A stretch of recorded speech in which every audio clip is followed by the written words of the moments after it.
Bienvenidos a Los Gigantes del Quijote, espacio de discusión sobre temas políticamente incorrectos. Me acompaña Paul Velastegui, psicólogo y gran amigo, y nos va a hablar sobre la filosofía objetivista. ¿Cómo estás, Paul?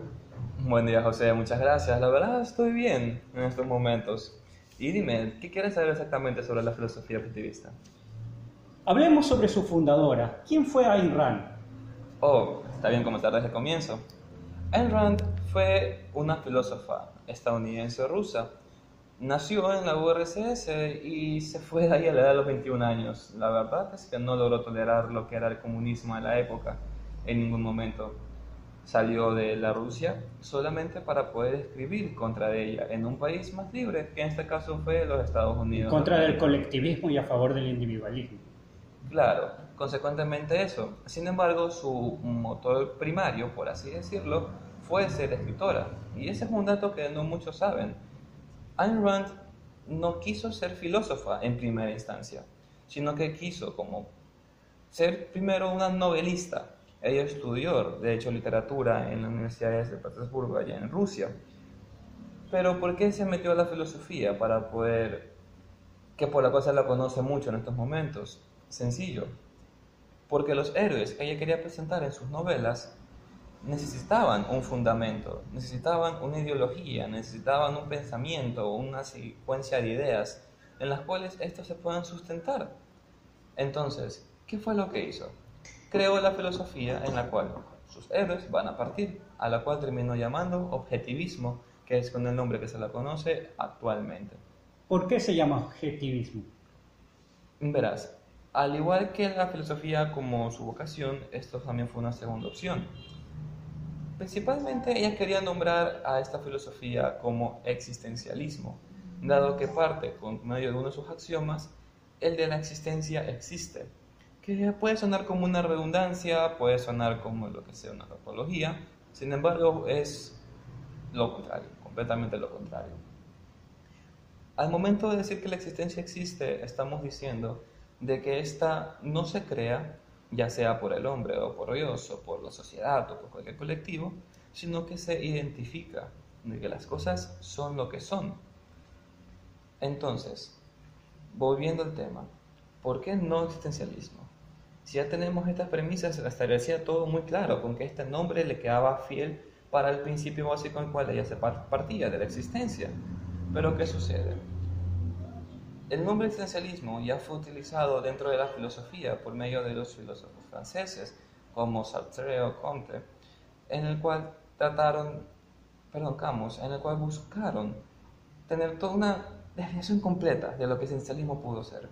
A Rand le disgustaba por completo este uso de la palabra para exponer estas ideas, por lo tanto no quiso ser confundida o malinterpretada con alguno de estos personajes, y por eso lo bautizó como objetivismo. Cuando afirmaste la existencia existe, Rand, ¿a qué se refería? Verás, como mencioné muy generalmente hace un momento, esto indicaba de que la existencia no se crea, no es algo construida, no es algo que uno simplemente desea que fuese, que es, y luego está. No es construida por la mente. Exactamente, la mente no tiene un papel de constructora, sino un papel de identificadora, es cognosciente, conoce, pues la conciencia se llama conciencia, porque es la facultad de conocer que tiene el hombre. Pero vamos un poco más allá hablando de esto, porque realmente es muy interesante. Verás, Rand hace dos clasificaciones dentro de este punto, que sería la metafísica. Está la primacia de la conciencia, que son todas aquellas ideas, pensamientos o filosofías que indican de que la mente crea la realidad en la cual existimos, de que es el hombre el cual construye todo aquello que vemos y que nada fuera de nuestra mente es real. Un exponente clásico que se suele dar para dar este punto de vista es George Berkeley, en el cual postulaba justamente las premisas que acabo de mencionar. Un filósofo que, por cierto, Rand tenía un desacuerdo enorme con él. No aceptaba ninguna de sus premisas como válidas. En contraposición de la premisa de la conciencia está la premisa de la existencia, que aparte de decir que la existencia existe, dice que existe de manera independiente de la conciencia la cual percibe. Esto quiere decir que no porque yo mañana deje de existir, porque yo me muera al día siguiente, la realidad va a dejar de existir. Las cosas van a seguir estando ahí, a menos que se las cambien. Y yo no podré hacerlo solamente deseándolo, solamente construyendo en mi mente alguna especie de suerte creativa de la realidad. No se va a materializar en frente mío. No está ahí. Por eso es la existencia existe. Exactamente. Suena redundante, tautológico, pero realmente no. Es una afirmación muy poderosa que, si se entiende a profundidad, puedes aclararte muchas cosas. Ella decía que era un axioma. ¿A Correcto. qué se refería con eso? ¿Qué es un axioma para Rand? Verás, la existencia existe es uno de 3 axiomas que ella logra identificar, con los cuales... Axiomas fundamentales de su filosofía. Sí, correcto. Axiomas fundamentales de su filosofía, pero más allá de todo, axiomas fundamentales de toda filosofía. ¿Por qué son axiomas? ¿Qué es un axioma? Respondamos esto primero antes de continuar. Un axioma es toda premisa irreducible que no puede ser demostrada o probada, porque es a partir de esta de donde toda prueba o demostración surge. Un ejemplo sencillo. El primer axioma es el de la existencia. Mencionamos, la existencia existe, las cosas son lo que son. ¿Qué quiere decir esto? ¿Cómo lo pruebas? No puedes. Está dentro de cualquier contenido. Porque en primera existe el contenido que se está dando. Existe el emisor de ese contenido. Existe la persona que lo recibe. No puedes negar eso, no puedes probarlo. Simplemente es.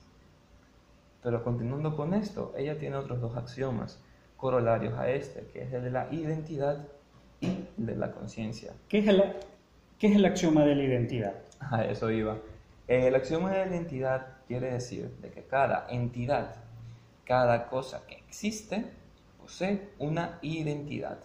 No solamente es ser, sino es ser algo.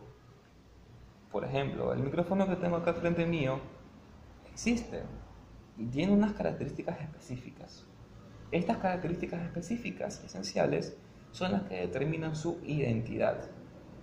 No puede haber una identidad sin existencia. Es imposible, ni tampoco algo que exista y que a su vez no tenga identidad. Pero no confundir con que aún no sea identificable con que no posea identidad. No porque aún no podamos definir un existente, no significa que el existente carezca de identidad. Solamente carece de una entidad explícita, dada por nosotros. Y el tercer axioma es el de la conciencia. Al momento de tú dar una afirmación, en primera tienes como conocimiento implícito de que hay una conciencia capaz de dar esa afirmación.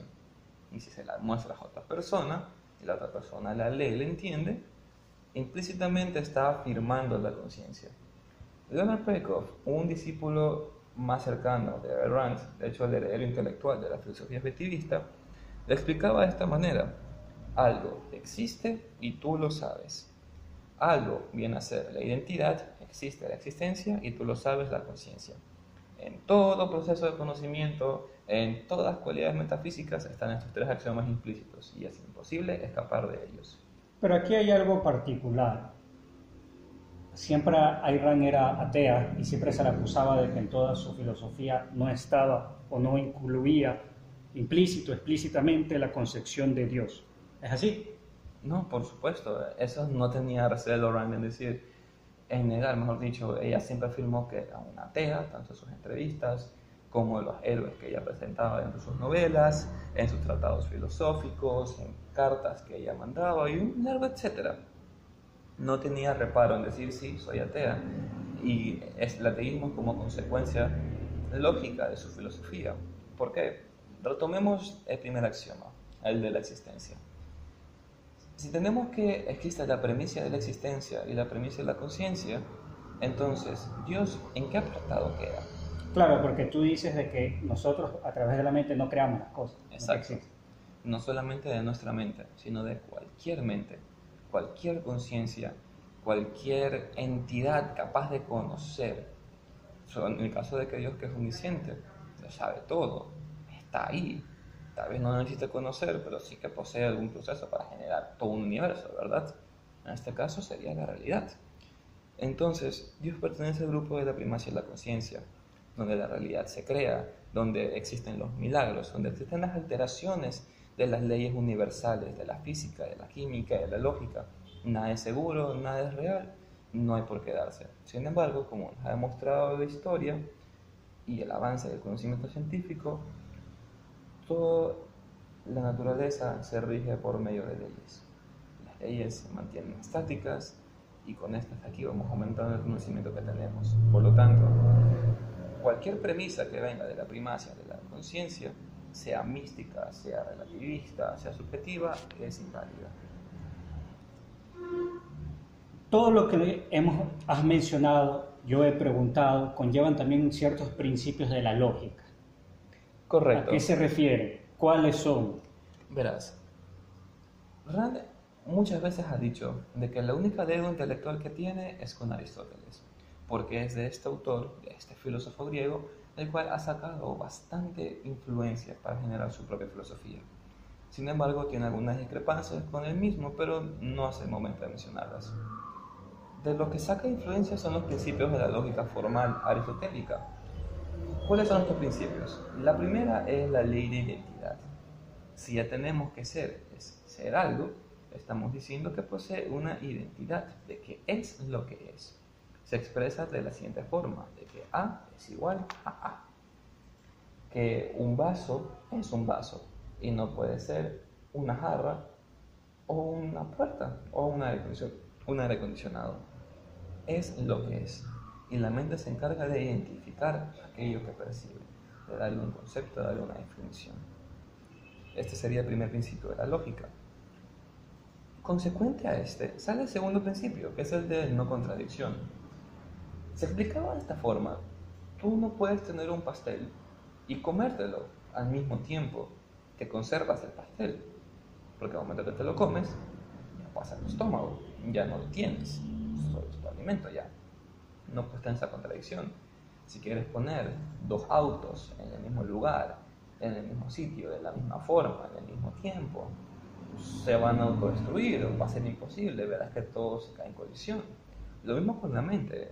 Y esto es realmente muy interesante, porque de buscar mantener contradicciones en nuestra mente es que se generan muchos trastornos psicológicos, muchas neurosis, muchas alteraciones y un largo etcétera, porque no las puedes mantener, no puedes actuar de manera coherente en la incoherencia, te alteras.